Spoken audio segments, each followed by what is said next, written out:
look, when you talk about youth, always about love and stuff, and then some old generation, they don't know. They don't. Come on, bro. You don't have to think about this. But It's you have to be like best friends with your wife. people nowadays, the young generation, they are smart. They in a way they are, because They're more exposed to more information. exactly. There's a reason why the Prophet ﷺ said that my nation is the best, and the generation after, and the generation, and then slowly after, it's getting it's weaker. Like yeah.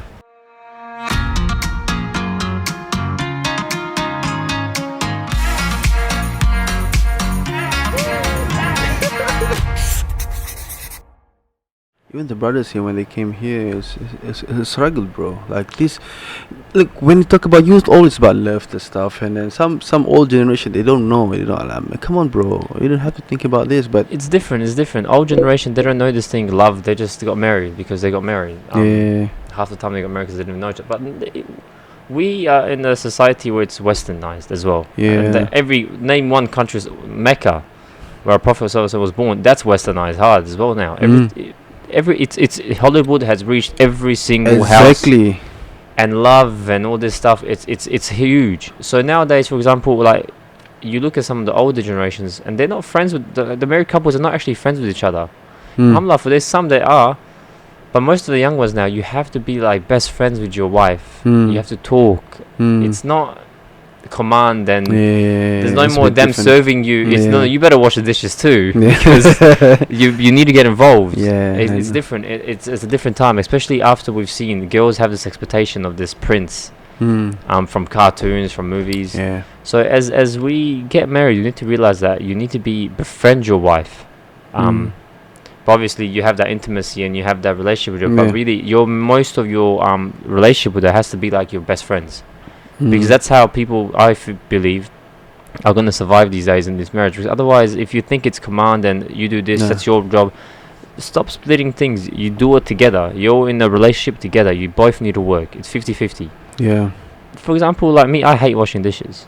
My wife doesn't mind it, but she hates taking the bins out. I don't mind that. So we agree on something. You do the dishes. But then sometimes if she's tired, I'm not leaving the dishes behind, because you're here. You need to just step up sometimes. But even with parents these days, as we are, alhamdulillah, I'm a father to one so far. You coming to, inshallah. But you can't be commanding your kids to do stuff. Like my mom could just tell me do this, and I'll do it. And I love her, I respect her. And if you don't, you're getting the whip, man. But that's how it was.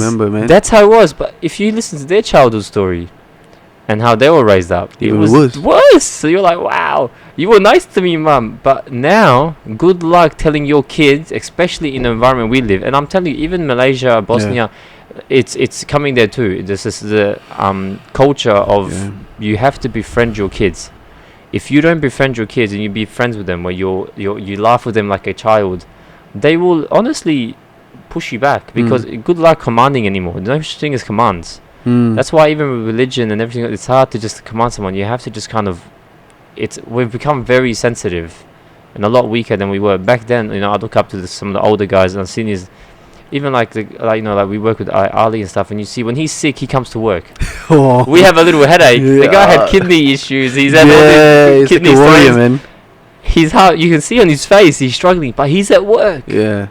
Like I haven't seen him he barely takes a day off. I know. With us, subhanallah, man, a little headache. I'm gonna stay home for a week. So it's different. It's very different. The times are different. We need to understand that it's not like back in the day. So when you're taking marriage advice, you need to make sure you're taking it from someone that's like, if young people ask me to get married now, you got to tell them there's a few things they got to think about. But one main thing is, to get married is to have kids young. As you get older, it becomes tougher. You really become tougher. Like I know people who got married in their 40s and they struggle to have kids. They can't. It's the generation is a bit far. I mean, like you 40 and you kids is what 20. 10, you're 50, and then they're 20. You're almost in your grave. It's subhanallah, man. Look, it's a pros and cons as like what we call it, the generation now, young generation. There's in terms of course, if people compare before, it used to be like this before, people tough, now very soft. But if you see in a different way, people nowadays, the young generation, they are smart. They in a way they are because they're more exposed to more information. exactly, they are different eras. So Yeah, which is has bad and good as well. yeah. Look at the movie stuff, man. Like you mentioned just now about like Hollywood just reach everywhere. Everywhere, bro. And then the way you deal with them is now, I mean, the youth is you have to be different. Because you need to understand that we've been wired differently. Our thoughts and trains are different, and this is normal. This is very normal. There's a reason why the Prophet ﷺ said that my nation is the best, and the generation after the generation, and then because slowly after it's weaker. Like the generation that was born into wealth, like my kids, my nephews, my nieces, they won't understand of not having. Like I remember when I was young, when we came here as refugees, we would have $100 to feed 5 people. And I remember you go to the shops and we didn't have a car, we couldn't afford one, and the shops were about half an hour away, so we'd walk to Foodland and you're walking around with these big heavy bags and I was 7 years old. 8 years old, mum had no one, she had to take me to the farms with her to work. And it was a struggle because I had to go to the shops, I had to see Nintendos, and I couldn't buy any of it. And I remember saying, "Oh, mum, I want this." And subhanAllah, I reckon the one time we walked, remember Nintendo 64? This is when it was like the PS Game Boy stuff. Yeah, bro, Nintendo 64 was a big thing at the time. And we walked past in Zelda. I never had that game Zelda, and I wanted it. And it was in front of the green color people. Nah, that girl, she's got the sword. Zelda. Yeah. I think you wear a green. I'm not sure, but I know that the game was $60. Wow. Right. Back then, bro, this was like, yeah. And I remember we were walking past the shops and I saw it and I'm like, "Mom, can I buy this? Mom, please, please." I'm very young. So, and she recently, just after many years, bought me a Nintendo, right? And with the Nintendo back then, you get the only Star Wars game. And I remember she took it, she goes, "Okay," and then she looked at the price, she goes, "Oh," I remember looking at her face, like, "I can't buy this for you." And so I still remember that look in her face, that like, "I can't buy this for you." But now, man, if my daughter asks me for something for $600, like, yeah, there you go, because it's just how it is. It's materialism.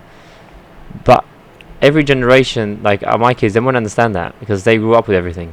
While alhamdulillah, me, she protected me a lot from her. I didn't see much of the poverty, but I saw little bits and pieces. Like I'd go to school, and most people were dressed in nice clothes, and me, I had big W clothes. Like it was embarrassing because they were wearing big Adidas, Nike, and I was like, I'm just and I hated casual day. Like, did you have casual days in Malaysia? We don't have.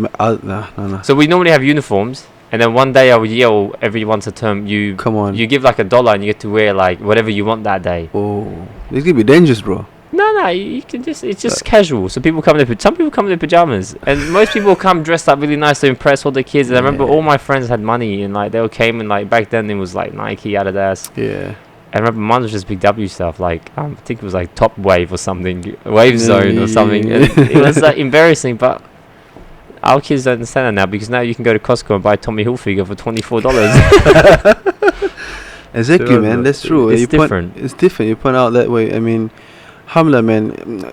Probably your childhood is worse than me, of course. Like you've been go through a lot, like from Bosnia. No, alhamdulillah, man. Come here, but for me, even though my family is okay, my family is good, but my mom really not spoilers, man. Like even my mom is a doctor, alhamdulillah, and she's a doctor, but we don't get that pocket money a lot like the other people, bro. Like I'm a doctor, there you go, here's $100 a day. Yeah, no. My mom, alhamdulillah, man, she's good, and my dad as well. Look, before this, when you become, teenagers, you want a handphone that time, Nokia style. Do you know about the Nokia? Oh, that's man. They have the cameras what is the video camera? 1.3 megapixels, bro. Megapixels. And then my friend, I got this year 5 megapixels, and then 10 megapixels. They become more and more and more. I couldn't afford it, but my mom teach me that look, if you want it, you work for it. Yeah, you work for it. You save for it. Like, and then I did. I didn't go to eat or something like that. I mean, I just. You have to sacrifice something for it.